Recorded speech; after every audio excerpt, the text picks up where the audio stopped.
Centenarian cash gift, talagang batas na yan. Pag ikaw ay umabot ng 100 years old, makakatanggap ng 100,000. Pinalawig po ito at ito ay nalagdaan ni Pangulong Ferdinand Marcos Jr. noon pong February 26, 2024. Ito po na pag ikaw ay makarating ng 80, 85, 90, and 95 after March 17, 2024, makakatanggap po ikaw ng 10,000 cash reward po. Opo. Bago tayo magpatuloy, huwag kalimutang mag-subscribe sa aking channel.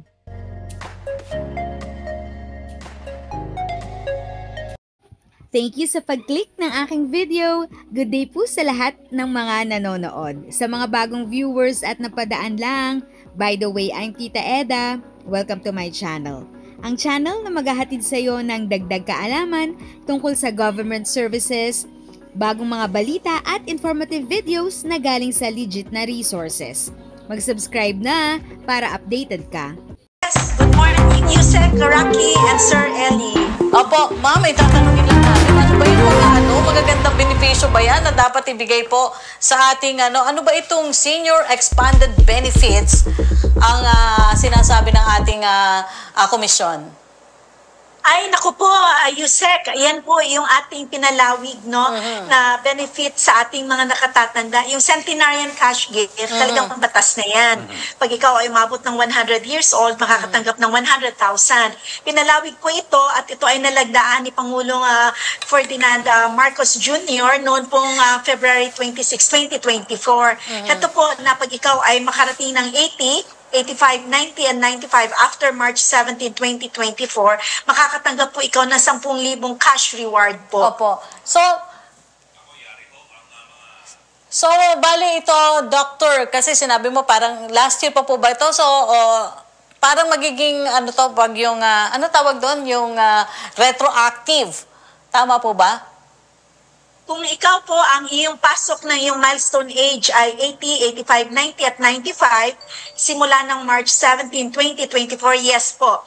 Pwede kayong mag-apply nito sa benefit na ito upang kayo ay mabigyan pagka ito ay kumpleto ang inyong mga papeles at na-validate at na-verify na katotohanan po yung inyong nasubmit ng mga documents. Opo. So, paano po ang gagawin ng ating mga senior citizen para po makapag-comply dyan sa sinasabi ninyong benefit? Dapat po ba silang magtungo sa tanggapan ng NCSC? Paano po ang gagawin, Doc? Madali lang po ito, Yusek, no? Kailangan lang nilang mag-apply. Yung application forms na sa mga OSCA natin, sa mga LGUs, o kaya sa ating Social Welfare Development Offices. So doon po, pag sila ay nakapag-apply nito, may basic requirements po tayong hinihingi dahil naman po answerable tayo sa Commission on Audit, no? So we have to be compliant with that. So meron nire-require na basic primary ID na iisa lang, doon kasama sa iyong application, kagaya ng either PSA Live Birth Certificate, o kung wala noon, yung ating PhilSys National ID.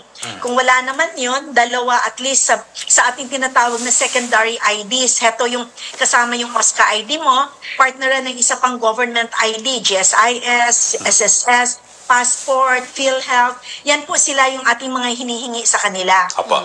Chairperson, dito ho yung isa pang government-issued ID. Alam niyo po, sa ating mga kababayan, lalo na yung mga super senior na tawag ho dyan, na talagang mahirapan po sila. Yung iba talagang sa OSCA, yung senior ID na lang po ang kanilang hawak.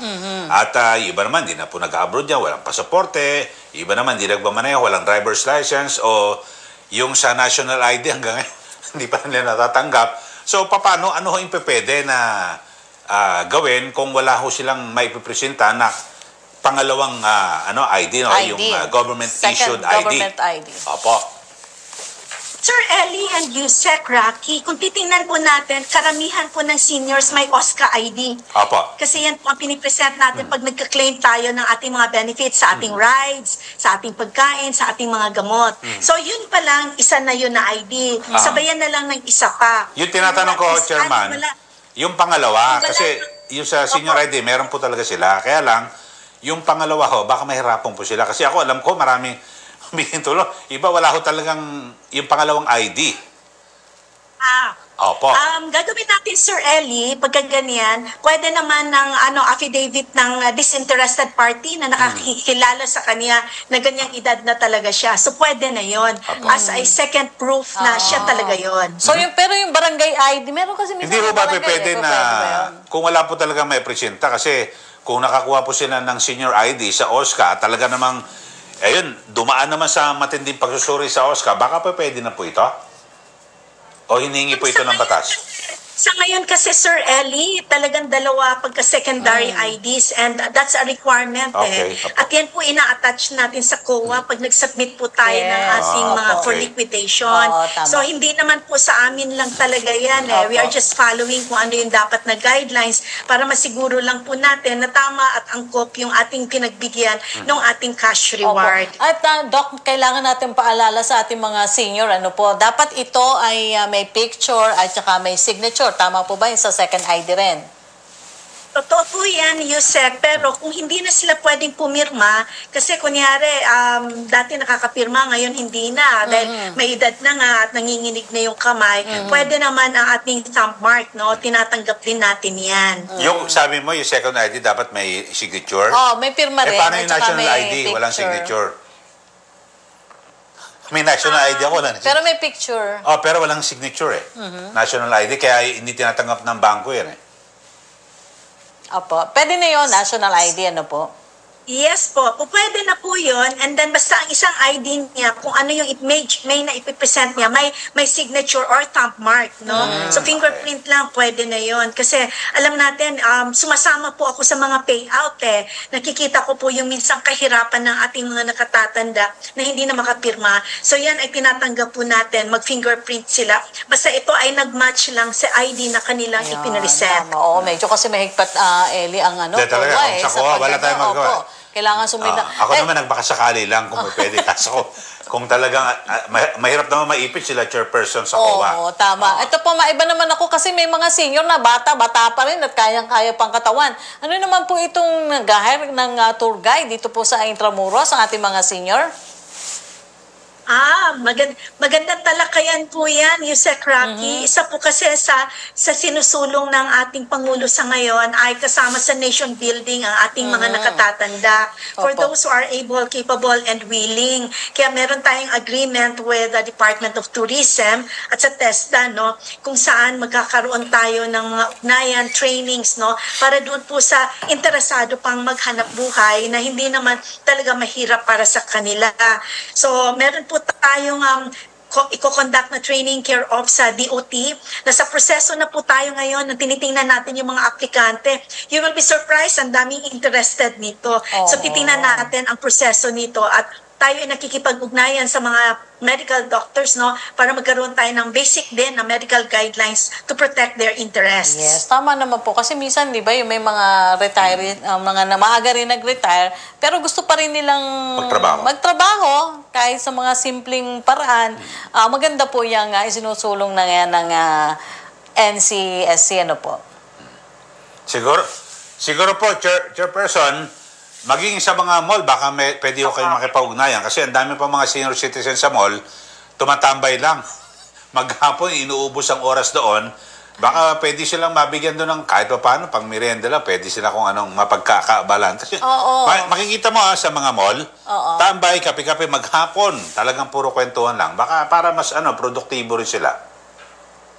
Napakaganda ng inyong katanungan, Sir Ellie. Mamayang hapon po, 2:00 ng hapon, meron tayong MOA signing dito naman sa SM Cares. Kasi meron tayong ugnayan sa kanila na kailangang magbigay sila ng X number of senior citizens as part of their workforce. Isa po yan for the employment. Pero isa po sa atin ding isinusulong ay magkaroon ng venue or lugar kung saan ang ating mga livelihood products ng ating mga nakatatanda ay pwedeng i-display para ito for marketing purposes naman. At pangatlo na ugnayan natin sa SM ay ang magkaroon tayo ng venue for digital literacy platforms at saka financial literacy programs. Ayun. So kahit part-time lang naman, hindi naman 8 oras Tama. 4 oras lang, okay yung na po yung mga magagaan lang, like yung pag-assist, di ba? O maging receptionist, o dadalhin mo kung saan uupo. Saka maganda ron dahil pag receptionist yung mga senior citizen. Mas masikaso. Tsaka yung mga bata, susunod yun. Di ba? Dinudumog yan ng mga estudyante. Opo. Okay, so magandang balita po yan. At syempre, kahit papano, yung ating mga senior citizen ay mas nagiging produktibo, nagiging abala, at hindi pa rin may tuturing kanilang sarili na wala na po silang pakinabang. Di po ba? Oh, nawala yata. Okay. Yan, maraming salamat po. Opo. Okay, Chairperson, magandang umaga po sa inyo. Chairperson, salamat po sa inyong pagbibigay ng Thank you. panahon. If sa tingin mo, natulungan ka ng video ko na ito, nakasave ka sa oras mo, you can click yung thanks button at any amount ay malaking help sa pag-grow ng channel ko. Yun lang po muna ang aking update. Sana ay nakatulong na dagdag kaalaman ang aking shinare today. Ang goal ng aking channel ay mag-create ng awareness. Kung ganitong mga topic ang gusto mo, panoorin mo ang mga videos ko na ito.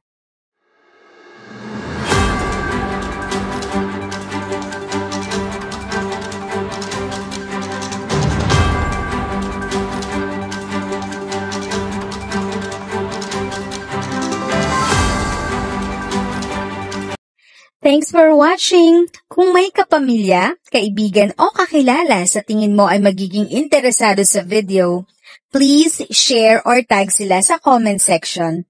At syempre, if nagustuhan mo ang video, i-like mo na ito at subscribe ka na din.